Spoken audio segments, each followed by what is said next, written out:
డ్రగ్స్కు లోనై ఈరోజు ఆ కుటుంబాలు ఈరోజు అంతులేని దుఃఖంలో మునిగి తేలుతున్నారంటే దీనికి కారణాన్ని మనం ఆలోచన చేయాల్సిన అవసరం ఉన్నది.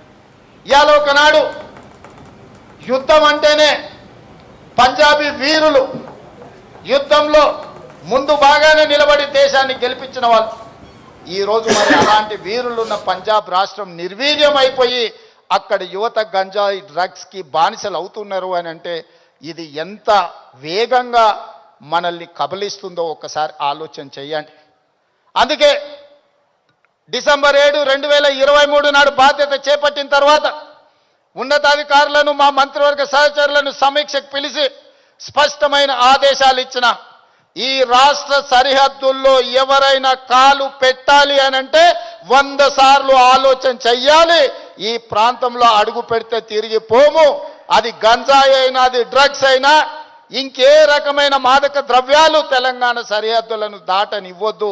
అవసరమైతే సరిహద్దులు దాటి వాళ్ళ వెన్ను విర్చాలి అని చెప్పి ఈరోజు నేను మా అధికారులకు ఆదేశాలు ఇచ్చిన. ఇవాళ ఈ అంతర్జాతీయ డ్రగ్స్ నియంత్రణ ఈ దినోత్సవం ఈరోజు ఈ కార్యక్రమంలో యువ మిత్రులు రామ్ చరణ్ కావచ్చు, విజయ్ దేవరకొండ కావచ్చు, వాళ్ళు ఎంత బిజీ స్కెడ్యూల్ ఉన్నా ఇవాళ మేమందరం కూడా ఇక్కడ ఎందుకు వచ్చినామంటే ఈ యువతకు ఒక స్ఫూర్తిని ఇవ్వాలి, ఈ యువతకు ఒక సందేశాన్ని ఇవ్వాలి, తెలంగాణ రాష్ట్రం దేశానికి ఆదర్శంగా నిలబడాలి అని. అదేవిధంగా మిత్రులారా, ఈరోజు తెలంగాణ రాష్ట్రం అంటే ఒక ఐటీ హబ్, ఈరోజు తెలంగాణ రాష్ట్రం అంటే ఒక ఫార్మా హబ్.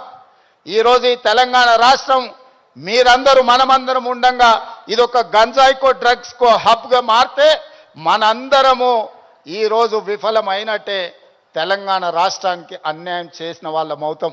అందుకే ఈరోజు ఏ పాలసీ లేని తెలంగాణ రాష్ట్రానికి స్పోర్ట్స్ పాలసీని తీసుకొచ్చినాం. యువతను సరైన మార్గంలో పెట్టాలి, వాళ్ళకు అవకాశాలు కల్పించాలి, వాళ్ళను అభివృద్ధి పదం వైపు నడిపించాలి. అందుకే నూతన విధానం ద్వారా యంగ్ ఇండియా స్కిల్స్ యూనివర్సిటీని తీసుకొచ్చినాం. ఈరోజు ప్రతి సంవత్సరం 1,10,000 మంది ఇంజనీరింగ్ విద్యార్థులు గ్రాడ్యుయేట్స్ అవుతుంటే 1,10,000 మందికి ఇంజనీరింగ్ పట్టాలు ఇస్తున్నాం. కానీ వాళ్ళకు సరైన సాంకేతిక పరిజ్ఞానాన్ని సరైన అనుభవాన్ని మనం అందించలేకపోతున్నాం.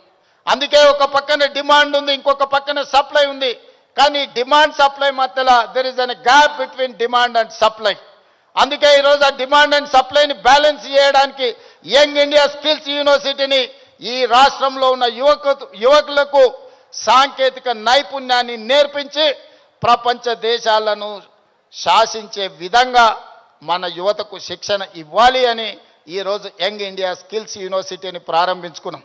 అదేవిధంగా ఒలింపిక్స్ చూసిన తర్వాత నేను కొన్ని దేశాలు వెళ్ళొచ్చిన.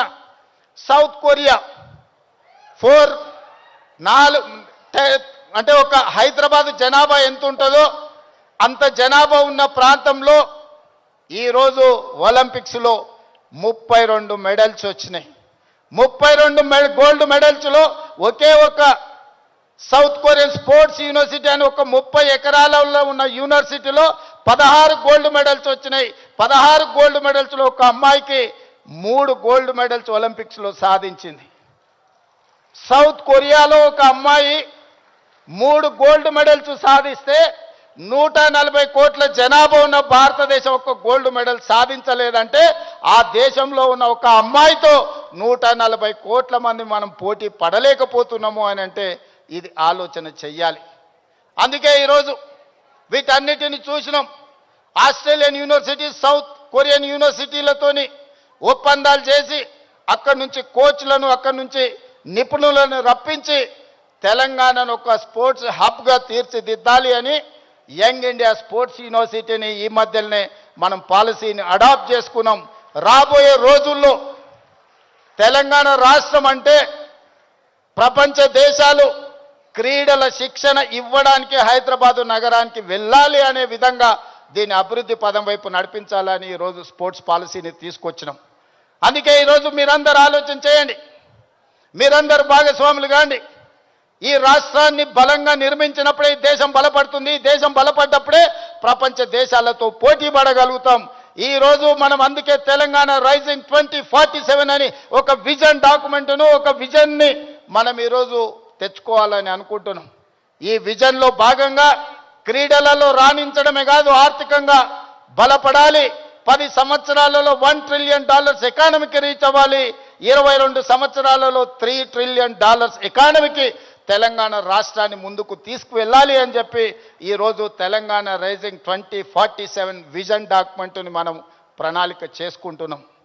అందుకే రాష్ట్ర ప్రభుత్వం అన్ని రకాలుగా తెలంగాణ రాష్ట్రంలో ఉండే యువతకు శిక్షణ ఇవ్వాలి, అవకాశాలు కల్పించాలి. భవిష్యత్తులో మీరు గొప్ప వాళ్ళు కావాలి అని నేను ఈ వేదిక మీద నుంచి కోరుకుంటున్నా. మీకందరికీ తెలియాల్సింది, చరణ్ స్కూల్కి వెళ్ళేటప్పుడు నాకు తెలుసు, ఆ రోజు నేను అనుకున్న చరణ్ రాణించాలి అని. ఈరోజు నేను గర్వంగా ఫీల్ అవుతున్నా. నా కళ్ళ ముందల్లే స్కూల్ నుంచి కాలేజ్ నుంచి రియల్ లైఫ్ నుంచి రియల్ స్టార్ లాగా ఫిల్మ్ ఇండస్ట్రీలో రాణించి ఈరోజు RRR ద్వారా ఆస్కర్ అవార్డుని సాధించి దేశానికి ఒక గౌరవాన్ని తెచ్చిపెట్టింది. అది అంత ఆశ